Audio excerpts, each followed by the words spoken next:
Hey guys, welcome back to the James Bond Show with Krazy Kajeevie here with no fears, limits or substitutes. Guys, first of all, I want to apologise for kind of disappearing. I've fallen off the radar probably for the last 3 or 4 weeks since I did my last video, which I believe was my License to Kill review. But I'm back and here with lots to talk about. So first of all, the reason I disappeared for a while is just been absolutely flat out working, same company but at a different location, and yeah, busy. Also been spending time doing, really getting into a fitness thing. I'm actually doing a 12-week gym challenge called the Body for Life Challenge, and I'm also doing a 28-day pulse cleanse where I'm eating nothing but pulse. If you want to know what pulse is, it comes from the book of Daniel. It's a sacred meal like all vegan stuff.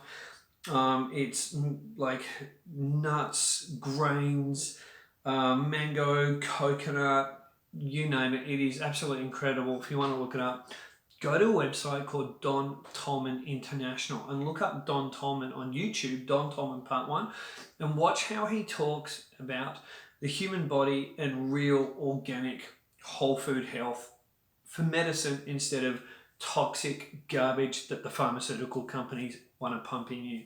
There's time and place for all that, I get it, but the body is, you really are what you eat. And so the pulse rejuvenates all organs. So there's different packets of pulse for different sections of the organs to clean your body out. So there you go. And getting back into the gym. So gym with the pulse stuff and basically living on pulse and water drinks, the odd protein shake specifically, and that's all vegan raw protein as well, and that's really specifically after gym training. So that's what I've been up to, guys, and it's spring here. It's absolutely stunning. I've had to actually close those curtains to stop the light just coming through and flooding out the screen here. So we've got spring here in Melbourne, Australia, and it is awesome. I'm getting ready and physically bond fit for summer. If you guys want to know more about that, let me know in the comments below if you want to know more about Pulse, but Don Tolman, Tolman. And I'm also going to be doing vlogs later on about fitness, health and lifestyle and fitness, which is something I've been passionate about, especially for the last 10 years, been into the studies and things of Don Tolman. So I will be doing vlogs and stuff on that, as far as, not just being a fat James Bond fan couch potato, but fit and healthy as well. Oh, I just realised I'm wearing a cheeky t-shirt. Say hi to your mama for me. Okay, guys, let's get into this. Okay, so I'm talking about a few things here today. First of all, I'm going to talk about the teaser trailer, what I think is happening with it, and when I think they're going to do it. Now, David Zashitsky over at the Bond Experience was wrong. He said it would drop on Tuesday or Wednesday. That didn't happen. I believe they're probably going to more lean towards International James Bond Day, which is coming up very soon. So I think they will release it on that. It just makes sense. A teaser trailer, in my opinion, I think the teaser trailer will be about 45 seconds, maybe 50 seconds, but I think it's going to be, the MGM thing, a lot of black screen, fade in, fade out. So we're probably not going to see a whole lot, but my prediction is, at the end of the trailer, and I guess as a filmmaker or a former filmmaker, if you want to call me that, it's where my passions used to lie. I really believe, or what I would do, I would reveal who Rami Malek is. Now, I have no doubt in my mind. If I'm wrong, I'll come back in and say, hey guys, I got it wrong. But I have no doubt Rami Malek is going to be playing Dr. No. Remember, Joseph Wiseman was a New York actor. Rami Malek is a New York actor. I have revealed artwork, secret artwork, images from No Time to Die that has the lair of this Bond villain, all underground with elevators and tunnels. Which villain had an underground lair with elevators and tunnels? And it's really like this whole world. It's incredible. I think it's Mark Tilsley's the production designer, and he's done a stunning job. So that's why I also believe he's going to be Dr. No. It's an underground lair. Also, they haven't released his name. They haven't shown any screen images. I believe when they show a screen image, specifically his hand, it's going to give away he's Dr. No. Secondly, No Time to Die, I believe, is a play on the character. Dr. No, No Time to Die. So I think that makes sense as well. Also, Rami Malek slipped up once saying how he's playing an iconic character. Also, on the Facebook page, my Facebook page, Real James Bond Fans, I posted an article there about how, I believe it was CBS, one of those big news networks over in the States, they announced, this was back in April, Rami Malek playing Dr. No. It was soon removed. Now, why would they remove it if he wasn't playing Dr. No? You would imagine that Eon or MGM or someone, their people or the legal suits of Eon have gone on to them and said, you need to remove that. So I've no doubt he's Dr. No. Also, when you take Blofeld out of the picture, you need to replace him with a big time villain. And they're still doing the Spectre thing. So who is the second biggest Spectre villain in the films? Not the novels, obviously, but in the films, Dr. No. So that's why I still think he's going to be Dr. No.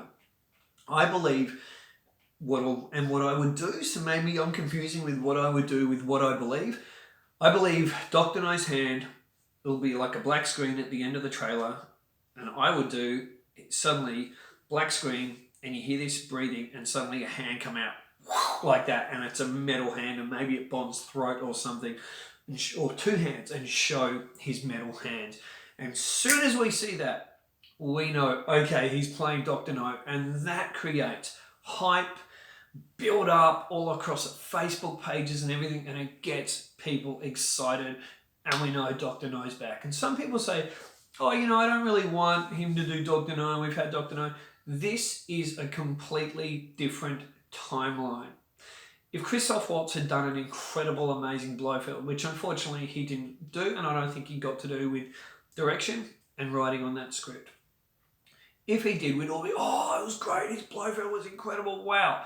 And we would have accepted that. So Rami Malek can come in and do an incredible Dr. No. I think you're all going to fast accept that. And that's what I think he's doing. Now, so guys, with the trailer, I believe, probably International James Bond Day. I can't see it dropping on a Tuesday or Wednesday willy-nilly prior to that trailer. So I think that was a really bad call on that other person's behalf.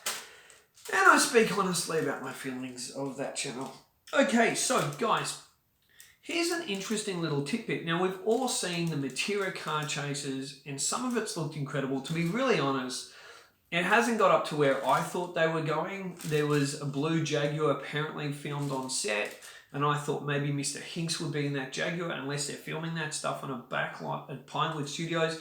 But originally when I did a video a while back, I told you guys that this inside source says cars were going to be flying through buildings and all that. Now, maybe that's just too hard to do in Matera because of how ancient and old these buildings are. So they're probably going to do that on the Pinewood backlot.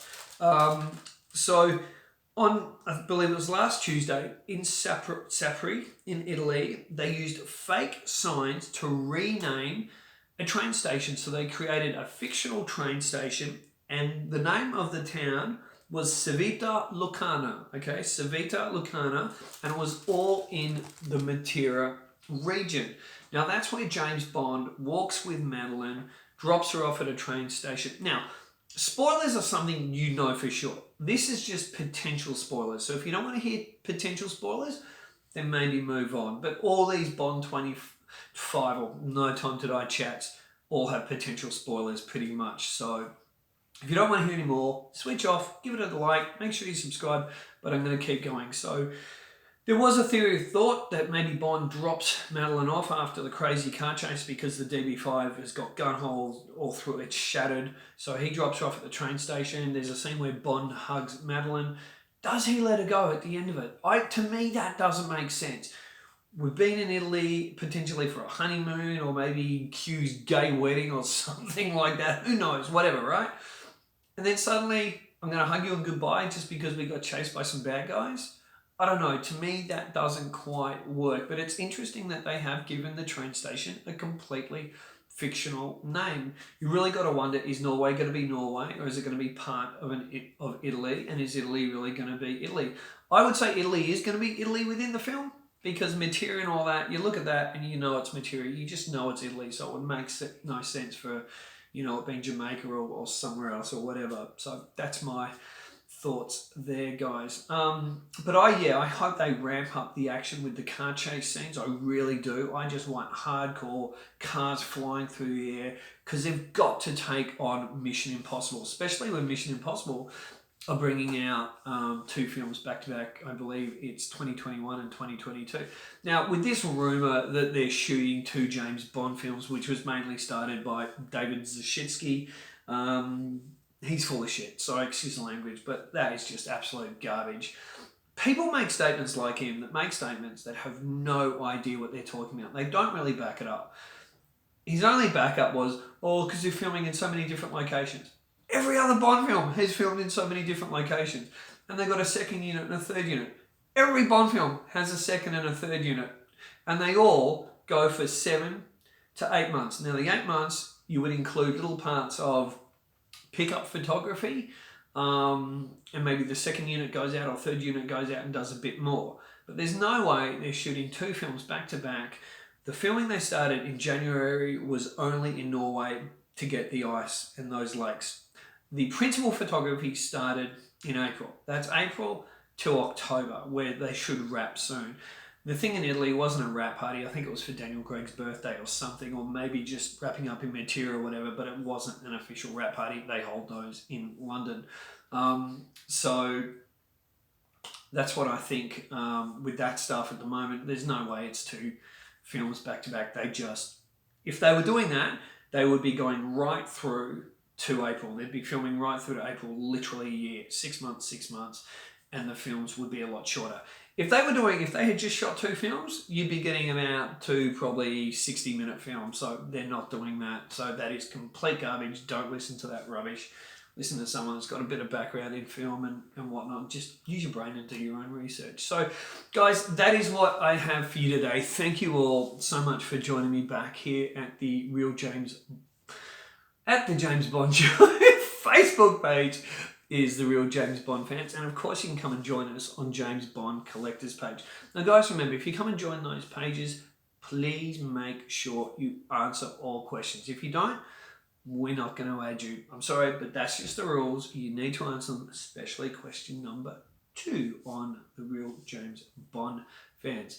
Guys, coming up next is my GoldenEye review, and that's why I have this lovely thing behind me all set up. So GoldenEye review is coming up. That is going to be posted within the next few hours, okay? Thanks for joining me, guys. Until next time, you know what I always say with a little bit of Bond music. Keep on bonding.